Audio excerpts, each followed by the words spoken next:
धन धन सतगुरु तेरा ही आसरा। ये वचन गागर में सागर ग्रंथ में से पढ़े जा रहे हैं जी।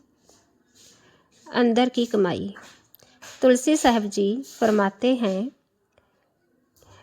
नकली मंदिर मस्जिदों में जाई सद अफसोस है, कुदरती मस्जिद का साकिन दुख उठाने के लिए। संत महात्मा बड़े अफसोस से कहते हैं कि देखो, इंसान आप ही ईंटों पत्थरों से रब की रिहाइश बनाकर रब को केवल वहीं पर रहता समझकर पूजते और पुजवाते हैं। ऐसे बुत पूजने वालों के लिए कबीर साहिब जी फरमाते हैं कि अगर आपको पत्थर गढ़ के रब मिल सकता है तो फिर पहाड़ ही पूजो, शायद जल्दी मिल जाए। इस कर्म को घटिया समझकर कबीर साहिब जी लिखते हैं, पाहन पूजे हर मिले तो मैं पूजूं पहाड़। लोग बाहर मुखी भक्ति में फंसे पड़े हैं।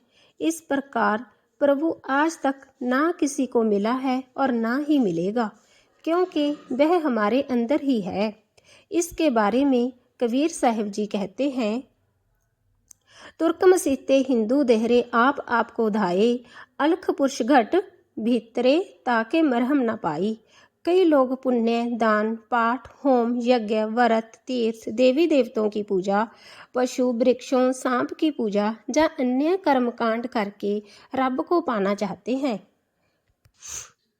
कई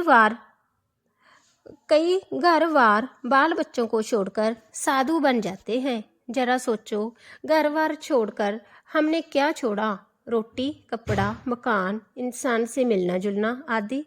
नहीं, कुछ भी तो नहीं छोड़ा। बेशक हम कहीं और कैसी हालत में रहें, कहीं और कैसी भी हालत में रहें, हमें इन सभी वस्तुओं की ज़रूरत रहेगी।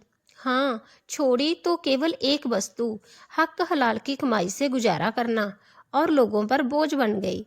हराम का खाना शुरू कर दिया, जो कि परमार्थ में बहुत बड़ी रुकावट है।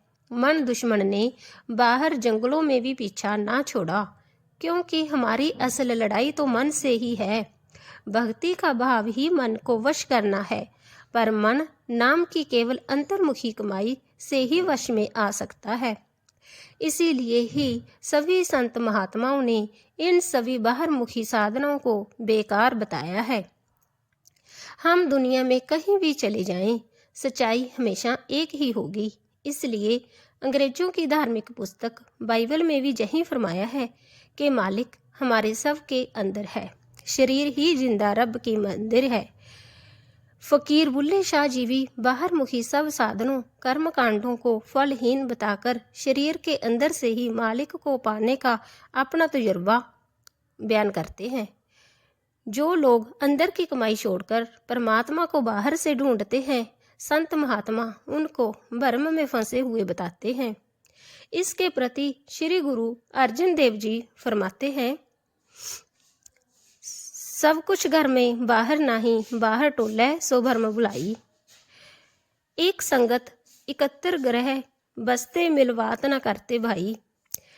इस सवाल का जवाब श्री गुरु अर्जन देव जी स्वयं ही बयान करते हैं।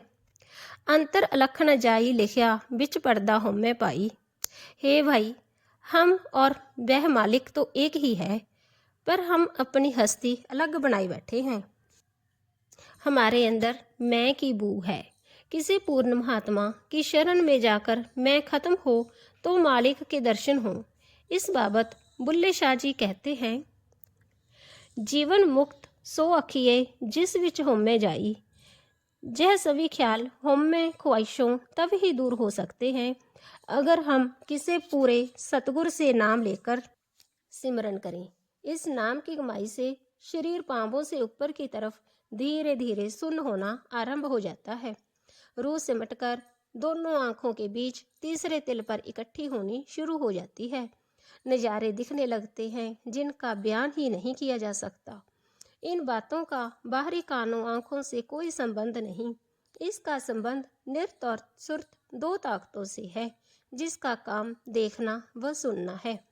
सुरत शब्द को सुनती है और नृत्य नज़ारे देखती है।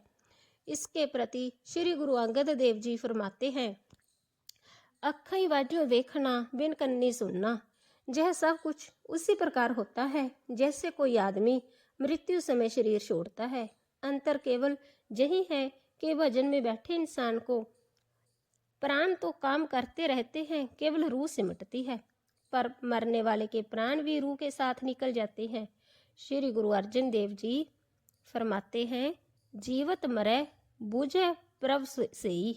बुल्ले शाह जी भी इस सच्चाई को बयान करते हुए फरमाते हैं कि भाई, मैं रोजाना ही सतगुरु के नाम और ध्यान में बैठकर सुरत समेटता मीन्स जीवित मरता हूँ, मालिक और उसके घर के नज़ारे देखता हूँ।